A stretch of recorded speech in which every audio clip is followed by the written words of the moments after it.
Okay, let's get into this. When you think about rock music in the 1960s, you picture something pretty specific. Oh, for sure. It's, denim, t-shirts, long hair. It was all very grounded, very serious. Folk singers, blues bands. Very real. And then it feels like almost overnight in the early 70s, everything just changed. Huh. Suddenly rock stars look like they just landed from another planet. Exactly. 7-inch platform boots, glitter, heavy makeup. It's a complete 180. So the big question we're trying to figure out is why? Why did rock and roll trade in its blue jeans for spandex and sequins? It really boils down to one simple idea: rebellion through fun. This whole movement, which we call glam rock, was a very deliberate, very colorful reaction against that serious, plain vibe of the late 60s. And it started in the UK, right? Primarily in the UK, yeah. And the whole focus was just pure theater, pure spectacle. And you have to remember the context here. I mean, the early 70s in Britain, things were kind of tough. Lots of economic uncertainty, strikes.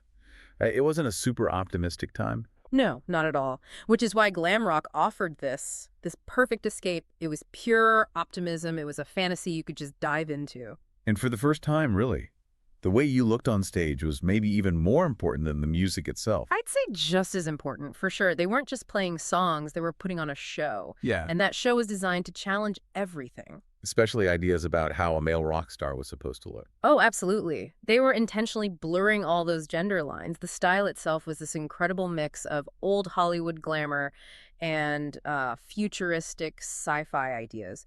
Think of it like a movie star from the 1940s meeting an alien from the year 2000. That's a perfect way to put it. So let's break down that look, because it was so unmistakable. The main goal was always about the stage lights, wasn't it? Everything was designed to be reflective, to catch the light. That's where you get the rise of the tight jumpsuit. Usually made of satin or spandex, these really shiny materials. Yeah, something that would shimmer and show off every move you made. And then you have the flared trousers. The huge ones, right. So wide they'd almost cover the boots. Exactly. And the accessories were just as dramatic. Capes, feathered boas, tons of heavy jewelry, those famous star-shaped sunglasses. Subtlety was not the point. Subtlety was the enemy. Jackets were just caked in sequins or made of metallic fabric. But what's really interesting is how they achieved that look. You mean the actual materials they used? Right. Because on stage, they looked like $1,000,000, but a lot of the fabrics were actually pretty cheap and mass-produced. We're talking synthetics. So things like lurex. Yeah. That fabric with the metallic threads in it. Exactly. Lurex for shine, PVC, and leather for that rebellious modern look. Satin was huge because it reflected light so well. It made the whole aesthetic accessible. A fan could actually go out and find similar materials to copy the look. So there's this weird contradiction of looking incredibly glamorous but being built on something much more affordable. Precisely. And they were definitely sacrificing comfort for the image. I mean, can you imagine performing under hot stage lights in a full spandex or PVC jumpsuit? Oh, it must have been brutal. No breathing room at all. None. But the visual effect was always number one. Velvet coats, faux fur. It was all about creating that illusion of Hollywood luxury, even if it was just for the 90 minutes they were on stage. Okay, so if the jumpsuits were the main outfit, we have to talk about the foundation of the whole look. The platform boot. The platform boot, I mean, they were just these monuments of footwear. So impractical. The soles were just incredibly thick. We're talking several inches high. Sometimes 5, 6, even 7 inches. And the point was simple: to make the performer look literally larger than life, almost godlike up there on stage. And it was for everyone, men and women. They'd be covered in glitter, bright colors, animal prints. And they became a status symbol. There was this unspoken competition between the bands, Who could wear the tallest platforms and still perform?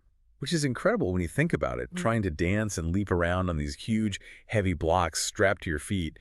It's an athletic feat. It really is. It just added to the whole spectacle of it all. And moving up from the feet. The hair. This was another huge break from the 60s. That long, natural, flowing hair was completely gone. Totally gone. The 70s, especially glam, wanted architecture. The most famous cut, of course, is the mullet. Short on top and sides, long in the back. Yep. But the color was just as radical. I mean, we're talking about really unnatural, bright colors. Electric orange, bright red, shocking pink. It was meant to look artificial. And it had to have volume, right? What? It wasn't flat. Oh, never. Hairspray was their best friend. They used tons of it to get huge volume, to create spikes, to make these shapes that basically defied gravity. And if their own hair couldn't do it, they'd just use a wig to get an even more extreme look. The whole point was to look nothing like your parents. Nothing at all. It was aggressively modern. Which brings us to maybe the most radical tool they used, makeup. I mean, for mainstream male rock stars to start wearing thick eyeliner and lipstick, that must have been a huge shock. It was a massive cultural moment. And makeup was absolutely central to the whole glam identity for male and female artists. They'd put glitter directly on their faces, in their hair, anywhere that would catch the light. The eyes were always the focus, it seemed. Definitely. Heavy, dark eyeliner, lots of mascara, making the eyes super dramatic so you could see them from the back of an arena. The go-to eyeshadow colors were like silver, gold, electric blue. But they took it even further than that, didn't they? It wasn't just standard makeup. No, they were turning their faces into canvases, painting geometric shapes on their skin, or that iconic lightning bolt. Right. So it wasn't just about looking pretty, it was part of the costume, part of the character. And lipstick was common too, in really unusual colors like black or metallic red. So what was the actual impact of seeing your rock heroes in high heels and makeup? What did that do for the kids watching? The ripple effect was huge. It just completely shook up the strict traditional ideas about masculinity and femininity. It basically gave a whole generation of young fans permission to experiment with their own look without feeling like they were breaking some sacred rule. It also helped the artists create these bigger-than-life personas. That's the perfect way to describe it. It's like creating an avatar for a video game today. Yeah, that makes sense. The makeup, the clothes, it all helped them transform into these fictional characters. The most famous example, of course, is David Bowie's Ziggy Stardust, the alien rock star. This idea of creating a character rather than just being the guy from down the street who plays guitar was revolutionary. So if you went to a glam rock show, you weren't just going to hear some songs, you were getting a whole production. A total sensory overload.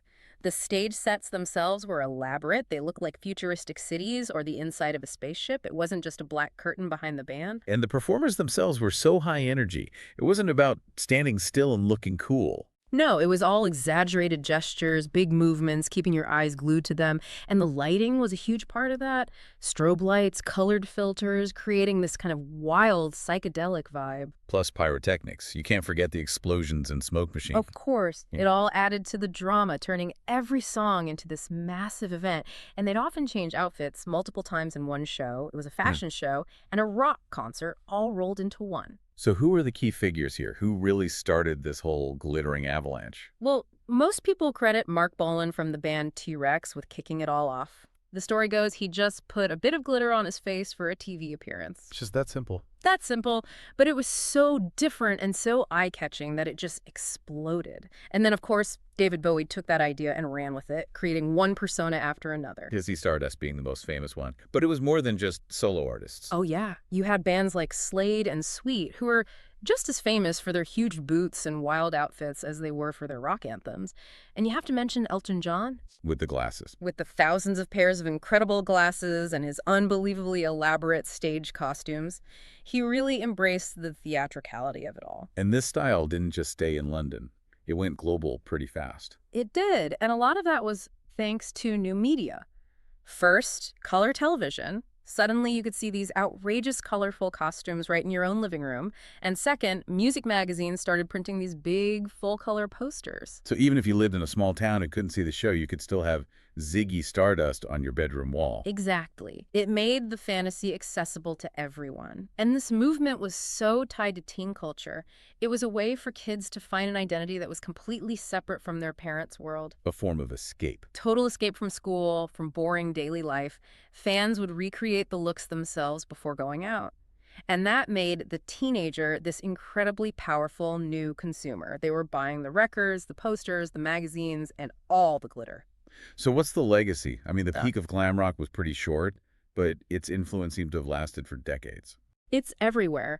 The idea that image and fashion are a critical part of a musician's identity really got locked in during that period. You can draw a straight line from glam rock to the new wave artists of the 80s to the hair metal bands. Right, with the huge hair and makeup. For sure.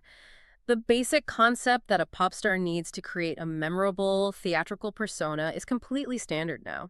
Look at any major artist today. That idea is still alive and well. So the big takeaway for you is that glam rock really proved that being bold, being different, is often how you become a legend. It taught everyone that music can be a total visual experience, not just something you listen to. It broke down so many barriers in fashion and changed the music industry's whole approach to image. If you look closely at your favorite artist today, chances are you'll find a little bit of platform boot and glitter dust somewhere in their history. Keep looking for how music and fashion connect. See you next time.